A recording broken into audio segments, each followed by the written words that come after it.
Bonjour à toutes et à tous et bienvenue sur Grand Littoral TV. Aujourd'hui, en ce mercredi 6 juin, tout étant en place pour une nouvelle édition du journal de la rédaction. On démarre bien sûr par vos prévisions météo avec aujourd'hui une belle journée tout simplement dans la région. Nous serons d'ailleurs les seuls aujourd'hui en France à profiter du soleil et de belles conditions attendues dès ce matin malgré des températures, il est vrai, un peu fraîches. Cet après-midi, le temps sera très agréable sous un beau ciel bleu avec simplement quelques voiles nuageux sans conséquence. 16 degrés cet après-midi au Calais à Dunkerque, 18 à Boulogne, 21 au Haut-Touquet. Attention, encore quelques risques orageux tout de même en fin de journée, mais ce sera plutôt pour l'intérieur des terres. Les prévisions météo, bien évidemment, après ce journal. À la une, d'abord des images qui sentent bon les vacances pour évoquer les préparatifs de la saison touristique dans la région, notamment ici dans l'Audomarois au camping de Mamet. Les gérants profitent d'une légère période de creux, si l'on peut dire, avant l'arrivée des vacanciers en juillet et en août. Le printemps lui a déjà été bon avec de très beaux week-ends, une affluence satisfaisante. Et pour l'été, ce camping est déjà quasiment plein. Quasiment des touristes de la région, mais aussi beaucoup d'Anglais, de Belges et puis aussi quelques Français qui viennent du sud pour profiter de nos paysages. Il faut dire que le climat nordiste et le calme de la région attire ces sudistes fuyant la foule de l'été. Et puis le camping tenu par Frédéric Leca propose aussi et surtout un cadre idyllique où s'est rendu pour nous Corentin Escaillé. Juillet-août, c'est bon. Généralement, c'est bouclé. Il n'y a plus de place. Oh, il y a peut-être des creux par-ci par-là, mais c'est bien. C'est bien. Et les touristes anglais, belges sont plus nombreux? Non, c'est de temps en temps on voit débarquer en location. J'ai quelques Belges, un ou deux, mais les Anglais ils font que passer. Ou bien ils restent une nuit puis ils voyagent la région. Ça se fait de plus en plus. Ils ont quelques jours, ils viennent en France.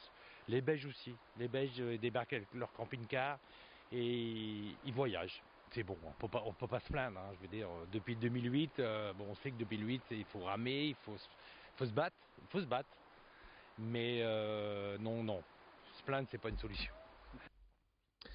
Le concept des boîtes à lire fait des émules partout en France et dans la région depuis maintenant plusieurs années. Ici à Eck, dans le Pas-de-Calais, près de Saint-Omer, le concept de boîte à lire est un véritable succès depuis maintenant plus de 2 ans.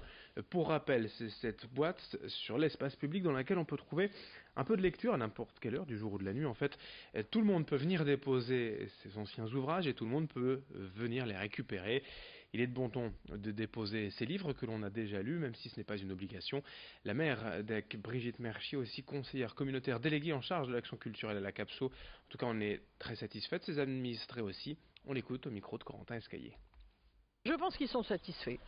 Oui, alors j'imagine aussi qu'une partie de la population n'a pas le temps de s'en préoccuper, les gens qui travaillent toute l'année, qui sont toujours... Mais au moins aux vacances, aux congés, et la plupart des gens retraités, des mamans aussi qui viennent avec leurs enfants. Oui, les gens, non, c'est positif tout ça. On sent quand même que la population aime aussi toutes les innovations, si vous voulez, tout ce que l'on essaye.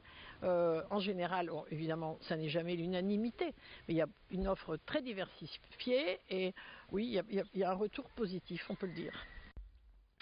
Le grand angle de la rédaction à présent sur Grand Littoral TV en immersion dans un mètre d'eau de la mer du Nord. Je vous parle bien sûr du Longe-Côte, ce sport créé à Lefrancouc par un prof de sport qui ne cesse de faire des adeptes partout en France.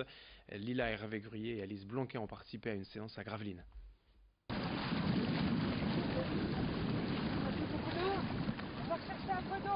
Au large de Gravelines, des files indiennes bravent les vagues. Le longe-côte est un sport originaire de la région. Des pratiquants marchent dans l'eau les uns derrière les autres, une règle interdit de courir. Tour à tour, chacun passe en tête, le poste le plus physique, il crée un courant qui entraîne les suivants.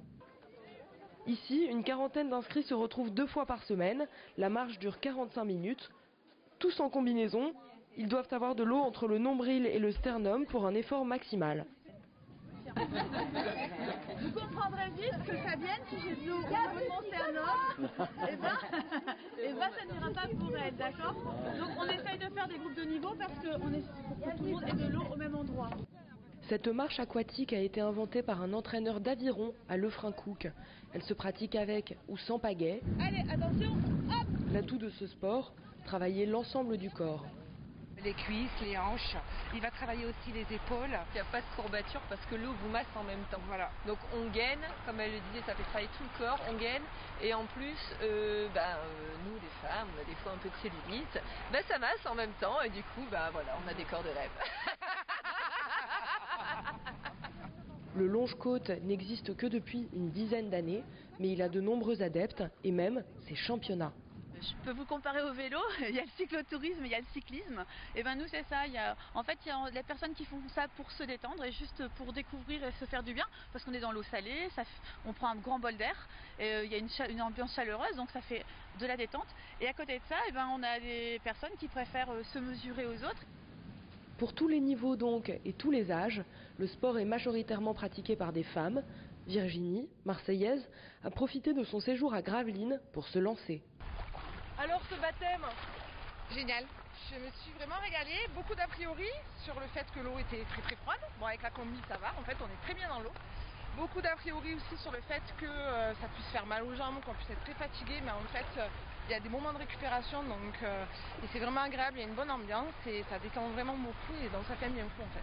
À Gravelines, ils ne sont pas prêts de s'arrêter. Seul l'orage et le brouillard les empêchent de pratiquer le longe-côte. Qu'il pleuve, qu'il vente, ils sont là toute l'année. On termine avec une dernière image pour évoquer l'événement Boost numérique cette semaine au Tripostal à Lille. C'est le géant Facebook qui propose 3 jours de formation numérique pour les entreprises et les particuliers. Plusieurs thèmes et ateliers sont au programme et tout est absolument gratuit.